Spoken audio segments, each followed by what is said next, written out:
People often think that faith is supposed to be like this thing that just constantly goes up, like a roller coaster that just goes up, but it never has like its down curves. And I wanted to come on and like remind people that our faith has ebbs and flows. Like there are times that are like really good and really strong and you're doing really well. And it's like you are growing so much. You've never seen this aspect of yourself because you learn so much about God. You've seen him move. You've seen how powerful he is, and you are like really growing. And then there are times that something happens and it's like, whoa, I wasn't expecting this. And you kind of have to regather yourself.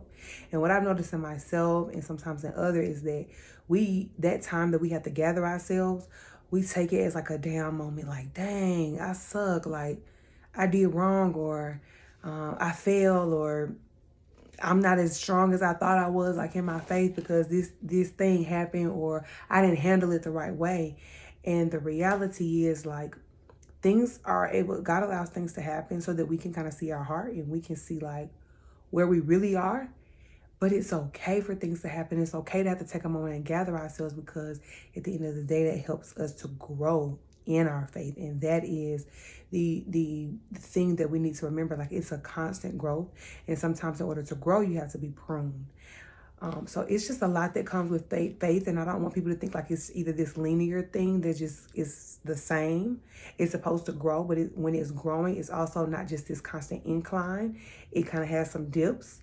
And then it gets steady, and then it has some loops, and it gets back steady. And the whole time, it's just meant to help us to constantly depend on God. Like sometimes when our faith is growing, then we can start to like allow our flesh to grow too. And so we think it's us, and God is empowering us, right?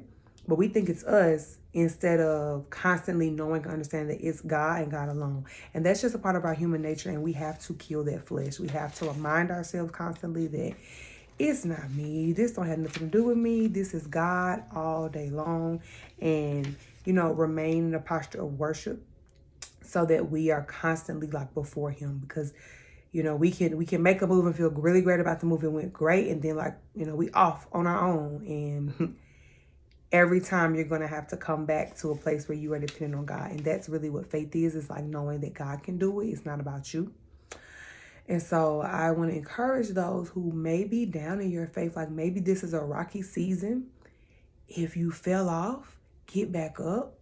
If you didn't do what you said you was going to do, if you didn't meet the goal, deadline, whatever it was, get back up and try it again, because our faith is supposed to grow, and it needs to be like this and a little bit like this, but then we got to get up. And every time it comes down, it's going to go back up higher if you don't allow guilt and shame to hold you down in those low valley type of moments. And so every season in life is different, and we have to watch how we allow our flesh to react to bad things that happen. And every time something is going on, we should get stronger and stronger and stronger in our reactions to continue to have faith in God. Okay, and then like an example that I want to leave people with is, think about Elijah.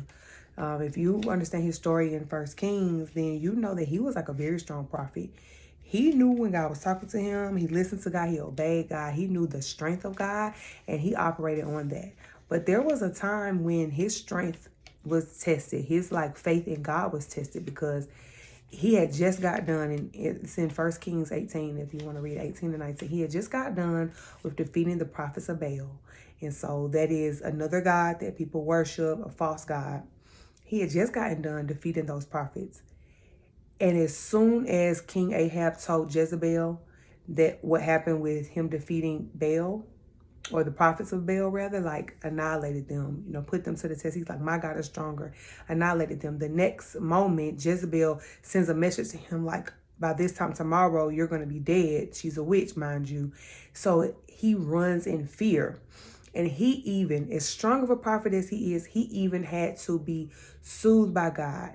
God sends an angel to first of all send him some food, because you famished, you need to think straight, like you're not doing good. But then on top of that, he met with him and he comforted him, and he had to help him rebuild his faith to know, like, no, remind yourself, I'm God. And this is what I have. And so be encouraged to know that God is always God. As long as you have faith in him, you won't ever go wrong.